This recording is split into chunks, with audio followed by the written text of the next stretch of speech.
Good morning, শুভ সকাল বন্ধুরা। তোমরা সব কেমন আছো? আশা করি তোমরা খুব ভালো আছো। আমিও ভালো আছি, মোটামুটি চলে যাচ্ছে। আর ঠান্ডা ঠান্ডা পড়ে গেছে প্রচুর।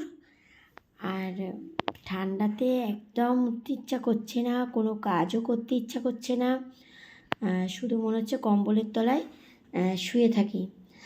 আর কেউ এসে গরম গরম বিছানায় এরকম চা দিয়ে যাক, হাতটা এরকম সেঁকবো আর গরম গরম চা খাবো আর বিছানার মধ্যে সারাদিন থাকবো, আর বিছানার মধ্যে সারাদিন খাবার দাবার দিয়ে যাবে, এরকম মনে হচ্ছে। তো সবারই তাই মনে হচ্ছে বন্ধুরা।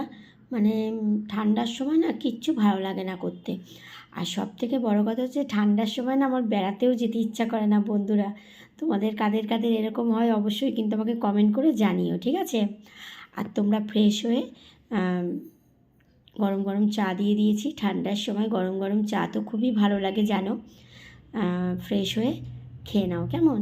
আর আজকে সারাটা দিন খুব ভালো কাটুক, ভালো যাক, ভালো হোক, এই কামনা নিয়ে শুরু করলাম আজকে সকালবেলাটা।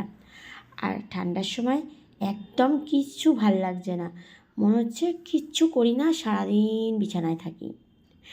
তো কী করা যাবে বলো, কাজ তো করতেই হবে, উঠতেই হবে। তো চলো গরম গরম চাটা খেয়ে নিই বন্ধুরা, আর কাজে এনার্জি আনি আর কাজ শুরু করে দিই। কি তাই তো? তোমরাও তাই করো বন্ধুরা, নতুন নতুন ভিডিও করো, দাও, আর সব বন্ধুদের নিয়ে এগিয়ে চলো, ঠিক আছে? চলো, আমার চাটা ঠান্ডা হয়ে যাবে, তোমরাও ঝটপট উঠে চা খেয়ে নাও গরম গরম, আর কাজ করো, সবাই করতেই তো হবে যতই ঠান্ডা পড়ুক। তো চলো, ভালো থেকো, সুস্থ থেকো, সাবধানে থেকো, আমার পাশে থেকো, আমি কিন্তু সবার পাশে আছি কেমন। চলো, টাটা।